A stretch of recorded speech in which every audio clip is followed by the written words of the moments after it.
Hello guys. स्वागत है आपका अपने चैनल डाउट एक्सपर्ट पर। आज हम इस वीडियो में करने वाले हैं अपने सीटेट जो सीडीपी है, अपने UP TET C TET KVS NVS जो आगे आने वाले एग्जाम्स हैं, साथ में डी ट्रिपल एस की भी। ठीक है। जो लोग भी अपने इन एग्जाम्स की तैयारी कर रहे हैं, सीडीपी का जो टॉपिक है आपका विकास की अवधारणा एवं अधिगम, सभी एग्जाम्स में कॉमन है। उसके ऊपर हम आज कुछ प्रैक्टिस क्वेश्चंस करेंगे जो बहुत ही इंपॉर्टेंट रहेंगे। 40 क्वेश्चंस रहेंगे, उसका हम पार्ट 1 करेंगे। इसमें हम 20 क्वेश्चंस कवर करेंगे और दूसरी वीडियो में हम उसके बचे हुए 20 क्वेश्चंस। ओके, चलिए। टॉपिक आपका वही रहेगा, विकास की अवधारणा एवं अधिगम। जो लोग भी नए हैं चैनल को, प्लीज एक बार सब्सक्राइब कर दीजिए। और जो भी इस वीडियो की पीडीएफ रहेगी उसके लिए आप अपने डिस्क्रिप्शन से लिंक ले सकते हैं व्हाट्सएप और टेलीग्राम चैनल का, और वो ज्वाइन कीजिए। चलिए फिर स्टार्ट करते हैं अपना। आ जाते हैं फर्स्ट क्वेश्चन पर। फर्स्ट क्वेश्चन में दिया हुआ है, मानव विकास को क्षेत्रों में विभाजित किया जाता है। जो हमारा मानव विकास है, जो ह्यूमन डेवलपमेंट है, उनको किन क्षेत्रों में विभाजित किया जाता है? ऑप्शंस देखेंगे, शारीरिक, आध्यात्मिक, संज्ञानात्मक और सामाजिक। शारीरिक फिजिकल भी है बट आध्यात्मिक नहीं होता, संज्ञानात्मक कॉग्निटिव भी होगा, सोशल भी होगा। तो फर्स्ट के लिए तो नहीं जाएंगे, एक बार चेक करते हैं सारे ऑप्शन। शारीरिक, संज्ञानात्मक, संवेगात्मक, सामाजिक। संवेगात्मक, संज्ञानात्मक, आध्यात्मिक नहीं, सामाजिक, मनोवैज्ञानिक। मनोवैज्ञानिक, संज्ञानात्मक, संवेगात्मक, शारीरिक। तो आपका फोर्थ वाला जो ऑप्शन है वो मोस्ट अप्रोप्रिएट की साइड जाएगा। मनोवैज्ञानिक है, संवेगात्मक है, शारीरिक, साथ में फिजिकल भी है। तो ये आपके क्षेत्र हैं जिसमें हमारा मानव विकास को विभाजित किया जाता है कि क्या उनका संज्ञानात्मक, कितना कॉग्निटिव डेवलपमेंट है, क्या आपका संवेगात्मक विकास है, क्या आपका शारीरिक विकास है। ओके, चलिए उसके बाद चलते हैं अपने नेक्स्ट क्वेश्चन पर। नेक्स्ट क्वेश्चन है हमारा, इसमें से कौन से सिद्धांतकार यह मत स्पष्ट करते हैं कि बच्चे अपनी वृद्धि एवं विकास हेतु कठोर अध्ययन करते हैं? जो बच्चे हैं वो अपनी वृद्धि, जो हमारा ग्रोथ और डेवलपमेंट है, उसके लिए कठोर अध्ययन करते हैं। किसने बोला है ऐसा? देखो, हमारे जो स्टेटमेंट्स हैं इनके ऊपर काफी सारे क्वेश्चंस काफी बार पूछे गए हैं। तो जो भी स्टेटमेंट्स है वो एक बार जरूर देख लीजिएगा, क्योंकि ये डायरेक्ट 1 नंबर मार्क में क्वेश्चन पूछ लिया जाता है। सेकंड की बात करें तो ये जो हमारा स्टेटमेंट दिया है, जो कहा है, कौन से सिद्धांतकार ने कहा है? मैसिव ने। ओके, चलिए फिर मूव करते हैं अपने नेक्स्ट क्वेश्चन, थर्ड क्वेश्चन आता है हमारा, पूर्व विद्यालय में पहली बार आया बच्चा मुक्त रूप से चिल्लाता है। 2 वर्ष पश्चात वही बच्चा जब प्रारंभिक विद्यालय में पहली बार जाता है तो अपना तनाव चिल्लाकर व्यक्त नहीं करता, अपितु उसके कंधे में गर्दन की पेशियां तन जाती हैं। उसके इस व्यवहारिक परिवर्तन का क्या सैद्धांतिक आधार हो सकता है? देखिए, पूर्व विद्यालय जो हमारे प्री स्कूल्स है, उसमें जब बच्चा पहली बार आता है तो वो मुक्त रूप से चिल्लाता है ना। उसको स्कूल नहीं जाना होता, वो चिल्लाता रहता है, रोता रहता है। तो वही चीज बोला, उसको किसी चीज का सोचना नहीं है, मुझे नहीं रोना, नहीं चिल्लाना, वो मुक्त रूप से चिल्लाता है। 2 वर्ष बाद जब वह बच्चा प्रारंभिक विद्यालय में जाता है, ओके, तो अपना तनाव चिल्लाकर व्यक्त नहीं करता। अब उसका जो तनाव है वो चिल्लाएगा नहीं, रोएगा नहीं। यहाँ पे दिया हुआ है कि अपितु उसके कंधे में गर्दन की पेशियां तन जाती हैं। ठीक है, यहाँ पे एग्जाम्पल दिया है कि कंधे और गर्दन की पेशियां तन जाती है। तो उसके इस व्यवहारिक परिवर्तन, परिवर्तन किसमें हुआ? व्यवहार में परिवर्तन हुआ। तो वही बोल रहा है कि इनके इस व्यवहारिक परिवर्तन का क्या सैद्धांतिक आधार हो सकता है? ऑप्शन नंबर 1 है, विकास की क्रमिक प्रकार से होता है। विकास क्रमिक प्रकार से होता है, बट यहाँ पर जो व्यवहार में चेंज है वो क्रमिक आप नहीं कह सकते। विकास निरंतरीय होता रहता है, निरंतर रूप से चलता रहता है विकास। लेकिन क्या व्यवहार के इस परिवर्तन को आप बोलोगे कि विकास निरंतरीय होता रहता है? नहीं। अलग अलग लोगों में विकास भी भिन्न रूप से होता है। हाँ, होता है, सभी लोगों का अपना एक अलग डेवलपमेंट है, अपना एक अलग ग्रोथ है, किसकी किस तरह होनी है। बट क्या वो व्यवहारिक परिवर्तन का सिद्धांत यहाँ पे बोलेंगे? नहीं। फोर्थ ऑप्शन आपका करेक्ट हो जाएगा, विभेद एवं व एकीकरण विकास के लक्षण है। ओके, तो इसका ऑप्शन नंबर 4 हो जाएगा आपका करेक्ट ऑप्शन। चलते हैं अपने नेक्स्ट क्वेश्चन पर, क्वेश्चन नंबर 4। निम्नलिखित में से कौन सा बच्चों के संवेगात्मक विकास के लिए सर्वाधिक उपयुक्त है? संवेगात्मक, इमोशनल, संवेगात्मक यानी कि इमोशनल, इमोशनल डेवलपमेंट। ठीक है, ऑप्शन देखेंगे, कक्षा, कक्ष का प्रजातांत्रिक परिवेश, प्रजातांत्रिक मतलब डेमोक्रेटिक, जो आपके लाइक स्टूडेंट फोकस्ड होता है। सेकंड है, अध्यापकों की कोई सहभागिता नहीं होगी क्योंकि यह माता पिता का कार्य है।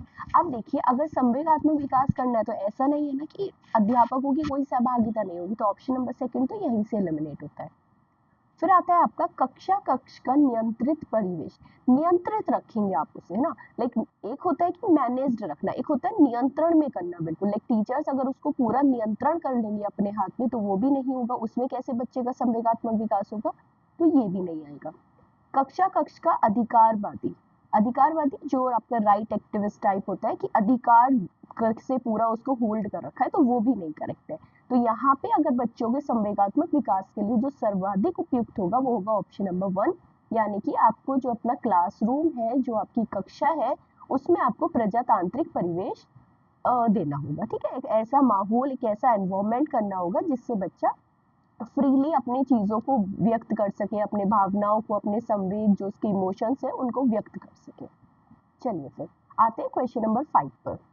क्वेश्चन नंबर 5 है, निम्नलिखित में से कौन प्रारंभिक बाल्यावस्था अवधि के दौरान, जो आपकी स्टार्टिंग चाइल्डहुड होता है, अवधि के दौरान उन भूमिकाओं एवं व्यवहारों के बारे में जानकारी प्रदान करते हैं जो एक समूह में स्वीकार्य है।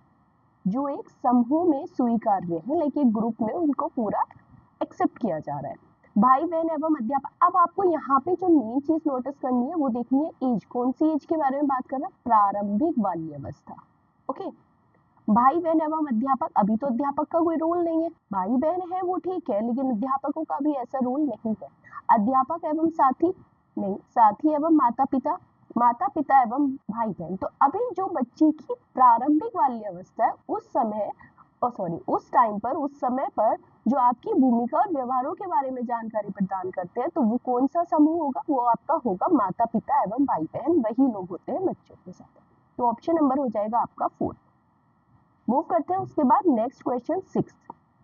विकास शुरू होता है। अगर विकास की बात करें कि विकास कौन सी अवस्था से शुरू होता है, तो इसमें आपके लिए 4 ऑप्शन दिए गए हैं यहाँ पर, जो कि आपके पहला ऑप्शन है आपका उत्तर बाल्यावस्था से, प्रसव पूर्व अवस्था से, शैशवावस्था से, या पूर्व बाल्यावस्था से। देखिए अगर आप इसमें देखो बाल्यावस्था, अब बच्चा चाइल्डहुड में है, प्रसव पूर्व अवस्था से या शैशवावस्था से या फिर पूर्व। अब विकास क्या होता है ना, आपका प्रसव से शुरू हो जाता है, तो इसका जो करेक्ट ऑप्शन होगा वो आ जाएगा आपका प्रसव पूर्व अवस्था से। ओके, विकास वहीं से शुरू हो गया, बच्चे का फॉर्मेशन वहीं से शुरू हो गया। तो अगर विकास की बात करें तो विकास वहीं से शुरू हो जाता है। ओके, उसके बाद आते हैं अपने क्वेश्चन नंबर 7 पर। बच्चों के संज्ञानात्मक विकास को सबसे अच्छे तरीके से कहाँ परिभाषित किया जा सकता है? जो बच्चे का संज्ञानात्मक विकास है, यानी कि जो बच्चे का कॉग्निटिव डेवलपमेंट है, वो सबसे ज्यादा कहाँ पर आप डिफाइन कर सकते हो? पहला है खेल के मैदान में, हाँ कर सकते हैं। विद्यालय एवं कक्षा में कर सकते हैं। ऑडिटोरियम में या गृह में। देखो खेल के मैदान में, ऑडिटोरियम में और गृह में ये पर्टिकुलर स्पेस हो गई। सबसे अच्छे तरीके से विद्यालय और कक्षा, विद्यालय में आपका खेल का मैदान, ऑडिटोरियम सब कुछ आ जाता है। गृह में भी कर सकते हैं, बट अगर आप सबसे अच्छा तरीका देखेंगे तो विद्यालय एवं कक्षा में, जहाँ उसके साथ अपने साथ के बच्चे होते हैं। विद्यालय में उसका जितना भी पढ़ाई से रिलेटेड या फिर एक्टिविटीज से रिलेटेड सब कुछ आप वहाँ पे उसका संज्ञानात्मक विकास को डिफाइन कर सकते हैं। आते हैं उसके बाद नेक्स्ट क्वेश्चन नंबर 8 पर। निम्नलिखित में से कौन सा आयु समूह परिवर्ती बाल्यावस्था श्रेणी के अंतर्गत है? परवर्ती बाल्यावस्था। ओके, जैसे उत्तर बाल्यावस्था और वो सब, तो ऐसे परवर्ती बाल्यावस्था कौन सी एज आती है? 11 से 18 नहीं, 18 से 24, ये तो आगे चली जाती है किशोरावस्था में। जन्म से 6 वर्ष, ये भी नहीं होगी, इन्फेंसी हो जाता है। तो आपका जो सबसे आयु समय जो इसको डिफाइन करता है वो आता है आपका 6 से 11 वर्ष। नेक्स्ट क्वेश्चन आता है आपका, संज्ञानात्मक विकास निम्न में से किसके द्वारा समर्थित होता है? संज्ञानात्मक, फिर से हम कॉग्निटिव के बारे में ही बात कर रहे हैं। जितना संभव हो उतनी आवृत्ति से संगत और सुनियोजित परीक्षाओं का आयोजन करना। जितना संभव हो उतनी आवृत्ति से, हाँ परीक्षाओं को अच्छे से आयोजन कराना चाहिए, बट पूरी आवृत्ति से संगत दिखते होता है क्या? उन गतिविधियों को प्रस्तुत करना जो पारंपरिक पद्धतियों को सुदृढ़ बनाती है। हम अपनी एजुकेशन सिस्टम में पारंपरिक पद्धतियों को तो वैसे भी इतना नहीं देते आज के टाइम में, तो ये तो नहीं होगा। एक समृद्ध और विविधतापूर्ण वातावरण उपलब्ध कराना, हाँ पॉसिबल है। सहयोगात्मक की अपेक्षा वैयक्तिक गतिविधियों पर अधिक ध्यान केंद्रित करना। सहयोगात्मक की अपेक्षा है ना, जो सहयोग करके बच्चे एक दूसरे की हेल्प करके करते हैं, अपेक्षा उसकी जगह व्यक्तिगत गतिविधियों पर अधिक ध्यान देना। ऐसा नहीं है सिर्फ व्यक्तिगत गतिविधियों पर आप ध्यान नहीं दे सकते, बच्चों का दूसरे के साथ कैसा है कैसा नहीं उन सबको भी देखना होता है। तो अगर यहाँ पे हम बेस्ट देखें कि संज्ञानात्मक विकास किसके द्वारा समर्थित होता है, वो आएगा आपका ऑप्शन नंबर 3, जहाँ पे एक समृद्ध और विविधतापूर्ण वातावरण उपलब्ध कराया जाता है बच्चों को। ओके, तो ऑप्शन नंबर 3 हो जाएगा आपका करेक्ट। आते हैं 10th क्वेश्चन पर। बच्चों के उचित विकास को सुनिश्चित करने के लिए उसका स्वस्थ शारीरिक विकास एक महत्वपूर्ण पूर्व आवश्यकता है। यह कथन ऑप्शन से गलत हो सकता है क्योंकि विकास नितांत व्यक्तिगत मामला है। देखो, बच्चों के उचित विकास को सुनिश्चित करने के लिए उसका स्वस्थ शारीरिक विकास एक महत्वपूर्ण आवश्यकता है। ये तो ऑब्वियस है, बच्चा स्वस्थ होगा तो विकास भी अच्छा होगा, तो ये होगा तो सही, तो गलत है फर्स्ट वाला तो नहीं होगा। सही है क्योंकि विकास क्रम में शारीरिक विकास सबसे पहले स्थान पर आता है। सही है क्योंकि शारीरिक विकास विकास के अन्य पक्षों के साथ अंतर संबंधित है। गलत है क्योंकि शारीरिक विकास विकास के अन्य पक्षों को किसी भी प्रकार से प्रभावित नहीं करता। 4 तो नहीं होगा क्योंकि शारीरिक विकास प्रभावित करता है। अब सही है क्योंकि देखो, अगर आप देखेंगे सेकंड ऑप्शन शारीरिक विकास सबसे पहले स्थान पर आता है, तो ऐसा नहीं है कि शारीरिक को हमने पूरा उसको फर्स्ट नंबर पे डाल दिया कि वही सब कुछ आपका विकास करेगा। हाँ, ये कह सकते हैं क्योंकि शारीरिक विकास जो है आपका फिजिकल डेवलपमेंट, वो हमारे जो टोटल विकास है हमारे डेवलपमेंट के दूसरे पक्ष है, लाइक संज्ञानात्मक है, संवेगात्मक है, सामाजिक है, उनके पक्षों के साथ अंतर संबंधित है। तो अप्रोप्रिएट ऑप्शन हो जाएगा आपका ऑप्शन नंबर 3। उसके बाद नेक्स्ट क्वेश्चन आता है आपका 11th। मानव विकास है, जो मानव का विकास है वो मात्रात्मक है, गुणात्मक है, कुछ सीमा तक अमापनीय है, या फिर फर्स्ट और सेकंड। देखो, कुछ सीमा तक अमापनीय तो सही नहीं है, अब देखना है मात्रात्मक या गुणात्मक। अगर विकास की बात करें तो कुछ मात्रात्मक होता है और कुछ गुणात्मक। कुछ आप जैसे हमारी एज है, हम उसको लाइक, या फिर हाइट है उसको बोलते हो इतने सेंटीमीटर्स या इतने सेंटीमीटर्स, और कुछ होता है आपका किसी चीज को बताना कि जो विकास है लाइक कॉग्निटिव है, तो आप उसे नंबर्स में नहीं देख सकते है ना। तो जो मानव का विकास है वो मात्रात्मक और गुणात्मक दोनों होता है, इसीलिए आपका ऑप्शन नंबर 4 हो जाएगा, यानी कि फर्स्ट और सेकंड दोनों। ठीक है, चलिए उसके बाद आता है आपका क्वेश्चन नंबर 12। अवधारणाओं का विकास मुख्य रूप से का हिस्सा है। किसका हिस्सा है? अवधारणाओं का। जो हम कॉन्सेप्ट मैपिंग करते हैं अपने माइंड में, है ना, अवधारणा यानी कि किसी भी चीज को लेके कोई कॉन्सेप्ट बनाना, उस चीज को बोलते हैं। तो किससे रिलेटेड होगा, किसका हिस्सा है? बौद्धिक विकास, शारीरिक विकास, सामाजिक विकास या संवेगात्मक विकास। अब कॉन्सेप्ट आप डायरेक्टली देखोगे कि हमारे सोचने से और उन सबसे रिलेटेड है, तो ये हो जाएगा आपका बौद्धिक विकास। शारीरिक से इसका कोई मतलब नहीं, सामाजिक नहीं, संवेगात्मक। तो अवधारणाओं का विकास जो होता है वो होता है आपका बौद्धिक विकास का हिस्सा। आ जाते हैं क्वेश्चन नंबर 13 पर। 14 वर्षीय देविका बच्ची है 14 इयर्स की, अपने आप से पृथक स्वनियंत्रित व्यक्ति की भावना को विकसित करने का प्रयास कर रही है। अपने आप से पृथक, ओके, स्वनियंत्रित व्यक्ति की भावना को विकसित करने का प्रयास कर रही है। यह विकसित कर रही है, वो क्या विकसित कर रही है? नियमों के प्रति घृणा? नहीं। स्वायत्तता? हाँ। किशोरावस्थात्मक अक्कड़पन? ऐसा तो नहीं है। परिपक्वता? इससे कुछ मैच्योरिटी नहीं आ रही, तो इसका ऑप्शन हो जाएगा ऑप्शन नंबर 2, यानी कि स्वायत्तता। फिर आते हैं क्वेश्चन नंबर 14 पर। वह कौन सा साधन है जहां बच्चे के संज्ञानात्मक विकास का सबसे बेहतर तरीके से परिभाषित किया जा सकता है? तो कौन सा आएगा? संज्ञानात्मक अभी हमने किया भी था, इसी से रिलेटेड एक क्वेश्चन। खेल के मैदान में हाँ कर सकते हैं, बट हमें देखना है जहां पर बेहतर तरीके से किया जा सके, तो वो होगा विद्यालय और कक्षा का पर्यावरण, ऑप्शन नंबर 2। उसके बाद आता है 15 क्वेश्चन। निम्नलिखित में से किस अवस्था में बच्चे अपने समवयस्क समूह के सक्रिय सदस्य हो जाते हैं? समवयस्क मींस, सम का मतलब होता है जो अपनी ही एज के, ओके, सेम एज के जो आपके ग्रुप होते हैं, सेम एज ग्रुप, या फिर बोल सकते हो वयस्क, है ना, जो समूह के सक्रिय सदस्य हो जाते हैं। क्या होगा इसका ऑप्शन? किशोरावस्था, प्रौढ़ावस्था, पूर्व बाल्यावस्था या बाल्यावस्था। इसके लिए आएगा आपका फर्स्ट। किशोरावस्था में हम जो बच्चे हैं वो सब अपने ही समवयस्क समूह के एक्टिव मेंबर कह सकते हो, सक्रिय सदस्य हो जाते हैं, तो ऑप्शन नंबर फर्स्ट हो जाएगा। क्वेश्चन नंबर 16 है आपका। 12 से 14 वर्ष की आयु के बीच, अब आपको बताना है लड़कियों या फिर लड़कों की अपेक्षा लड़के या लड़कियों की लंबाई एवं मांसपेशियों की तेजी से वृद्धि होती है।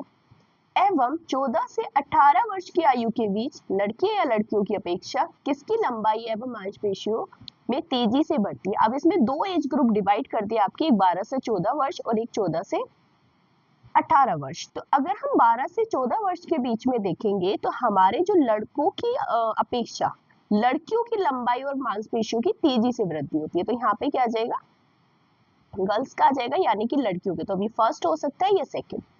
अपेक्षा लड़कों की लंबाई एवं मांसपेशियों में तेजी से वृद्धि होती है। बट जब हम बात करेंगे 14 से 18 वर्ष की आयु के बीच, तो वहां पर आपकी लड़कियों की अपेक्षा, ओके हमने यहाँ पे फर्स्ट और सेकंड लड़कियों की अपेक्षा, हाँ ठीक है ओके इसमें थोड़ा सा चेंज करेंगे। 12 से 14 वर्ष में अगर आप देखोगे तो लड़कों की अपेक्षा, ओके यहाँ पे आ जाएगा आपका बॉयज के कंपैरिजन में गर्ल्स की लंबाई मांसपेशियों तेजी से वृद्धि होती है। तो लड़कों की अपेक्षा लड़कियों में, सेकंड या थर्ड में से होगा। और 14 से 18 वर्ष की आयु में लड़कियों की अपेक्षा यहाँ पे आ जाएगा आपका गर्ल्स की अपेक्षा जो बॉयज की लंबाई और मांसपेशियों में तेजी से वृद्धि होती है। तो ये हो जाएगा आपका ऑप्शन नंबर सेकेंड। ओके चलिए उसके बाद मूव करते हैं नेक्स्ट क्वेश्चन नंबर 17 पर। बाल विकास के अध्ययन में निम्नलिखित में से किन बातों को शामिल किया जाता है? जो बाल विकास है उसके अध्ययन में फर्स्ट ऑप्शन है लाइक पॉइंट है, आयु के साथ होने वाले परिवर्तनों का क्या स्वरूप होता है। लाइक हमारी एज के साथ क्या क्या यहाँ पे परिवर्तन होंगे। बालक में होने वाले परिवर्तनों का विशेष आयु के साथ क्या संबंध है, ये भी ठीक है। बालकों में पाई जाने वाली व्यक्तिगत विभिन्नताएं जो हमारी पर्सनल डिफरेंसेस है के लिए उस किस प्रकार से अनुवांशिक एवं परिवेश जन्य प्रभाव उत्तरदायी होते हैं। तो करेक्ट तो ये तीनों है, option A and B, A and C, B and C. तो इसका हो जाएगा एप्रोप्रिएट फोर्थ ये सभी। फिर आते हैं 18th क्वेश्चन पर। विकास की प्रक्रिया में जीवन मूल्यों, व्यक्तित्व, व्यवहार इत्यादि का विकास भी शामिल है। तो क्या क्या है, दृष्टिकोणों का, स्वभाव का भी है, रुचियां भी उतनी ही इंपॉर्टेंट है और आदतों का भी। तो इसका भी ऑप्शन हो जाएगा आपका फोर्थ, यानी कि ए, बी, सी और डी चारों ऑप्शन। फिर आते हैं क्वेश्चन नंबर 19 पर। कौन सी पाठ्यचर्या सर्वाधिक उपयुक्त होगी? कौन सी पाठ्यचर्या सबसे उपयुक्त है? बालक के शारीरिक व मानसिक विकास के अंतर संबंधों के अनुकूल, देश की सभ्यता संस्कृति के अनुकूल। अब देश की सभ्यता संस्कृति बालक के लिए तो नहीं होगी ना, बालक के शारीरिक एवं सामाजिक विकास के अंतर संबंधों के अनुकूल, या फिर उपरोक्त में से कोई नहीं। तो यहाँ पर सेकंड तो नहीं होगा, फोर्थ भी नहीं है। अगर हम फर्स्ट और थर्ड में देखें, बालक के शारीरिक व मानसिक विकास और दूसरा आता है शारीरिक व सामाजिक। तो अगर बात कर रहे हैं पाठ्यचर्या की, ठीक है, तो पाठ्यचर्या समाज से ज्यादा मानसिक विकास के अंदर संबंधों के अनुकूल होनी चाहिए। तो इसके लिए हम जाएंगे ऑप्शन नंबर ए के साथ, which is the correct one. फिर आते हैं क्वेश्चन नंबर 20 और ये लास्ट रहेगा इस वीडियो का। निम्नलिखित में से कौन सा विकास छोटे बच्चों में मानसिक एवं संज्ञानात्मक, जो हमारा मेंटल और कॉग्निटिव विकास में सर्वाधिक मददगार होता है? कौन सा आएगा? सामाजिक विकास, शारीरिक, सांवेगिक या भाषाई विकास। यहाँ पे अगर देखें छोटे बच्चों के लिए, कौन सा? छोटे बच्चों की बात कर रहे हैं बिल्कुल। तो अब वहां पर छोटा बच्चा है, अभी उसे भाषा का ज्ञान है या नहीं है कुछ नहीं पता। सांवेगिक, अभी उसमें इतने इमोशंस भी नहीं होते है ना। सामाजिक से अभी वो बहुत दूर है। तो अगर छोटे बच्चे की बात करें तो उसके लिए सर्वाधिक मददगार होता है शारीरिक। शरीर अगर उसका ठीक है, सब कुछ ठीक है, तो मानसिक और संज्ञानात्मक विकास में वो मदद करेगा। ओके, इसके साथ हमारी वीडियो आज हम यहीं पूरी करते हैं। 20 क्वेश्चंस आपके हो चुके हैं, जो बचे हुए 20 है वो हम नेक्स्ट वीडियो में करेंगे। जिसने भी अभी तक चैनल को सब्सक्राइब नहीं किया वो कर लीजिए। और ऐसे ही हम अपने सारे टॉपिक्स के जो भी प्रैक्टिस क्वेश्चंस है इंपॉर्टेंट है वो हम करते रहेंगे। पीडीएफ और नोट्स के लिए आप डिस्क्रिप्शन से जो भी अपना व्हाट्सएप और टेलीग्राम का लिंक है उससे ज्वाइन कर सकते हैं, आपको पीडीएफ मिल जाएगी। चलिए फिर मिलते हैं नेक्स्ट वीडियो में। Till then bye.